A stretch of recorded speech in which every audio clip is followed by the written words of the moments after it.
नारायण भगवान को जब जल चढ़ाया जाता है, हाथ सिर से 8 इंच की दूरी पर होना चाहिए। जम के बोलिए, सिर से कितना ऊंचा होना चाहिए? 8 इंच ऊपर अपना हाथ होना चाहिए मस्तक से सूर्य को जल चढ़ाते समय। और न चांदी का, न स्टील का, न लोहे का, न प्लास्टिक का, न कांच का, न सोने का कोई बर्तन, न कांसे का, न एल्युमिनियम का, न पीतल का, केवल एक पात्र होना चाहिए, वो है तांबे का। काय का पात्र होना चाहिए? तांबे का पात्र। और सूर्य नारायण भगवान को जब 8 इंच ऊपर तुम्हारा हस्त है और जब हम सूर्य को जल चढ़ा रहे हैं, कैसे जल चढ़ाना है वो भी समझ लीजिए। अगर कोई कैंसर का मरीज है, जिसके चेस्ट में कैंसर आ गया हो, लेफ्ट में, राइट में कहीं पर कैंसर आ गया हो, या कोई गठान आ गई हो, तो महाराज आप जल चढ़ाते समय उस जल की धार को सूर्य भगवान को जब चढ़ा रहे हो तो धार आपकी गठान की ओर जाना चाहिए, जिससे सूर्य की किरण उस जल में से आपके उस स्थान पर पड़े, उस जगह पर पड़े जहां पर गठान है। महाराज आप लगातार जल तो चढ़ाना चालू करो, अच्छे अच्छे डॉक्टर फेल हो जाएंगे और कह देंगे गठन ठीक हो गई।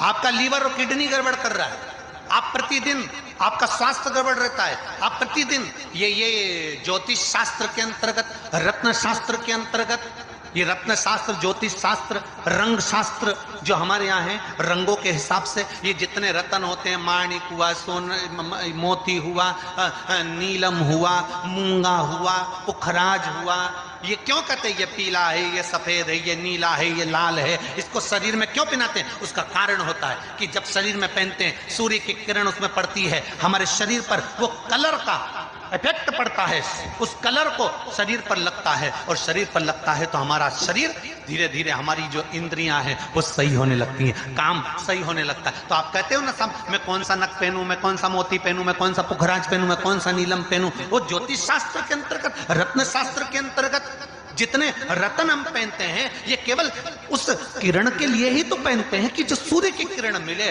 उस किरण का प्रभाव हमारे शरीर पर पड़े। तो इन सबसे अच्छा है कि सुबह शंकर भगवान का नाम लो, तांबा का लोटा में जल भरो, 8 इंच ऊपर।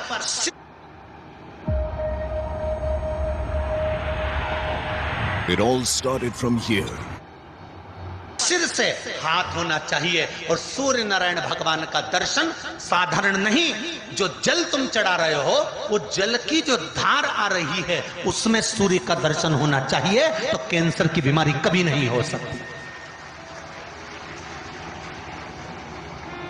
लीवर, किडनी, हार्ट, आपके हार्ट में अगर तकलीफ है, डॉक्टर ने कह दिया कि इसमें नस चोक है, आपको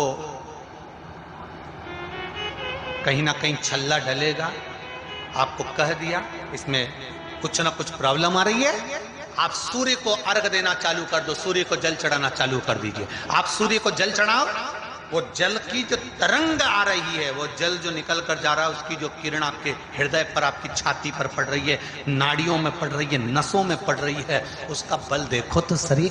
1 महीना लगातार चढ़ाओ, तो 15 दिन 20 दिन कर तो देखो।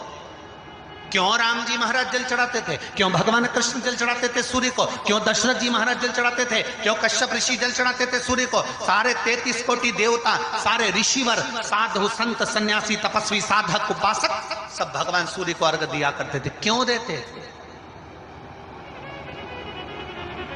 किस लिए?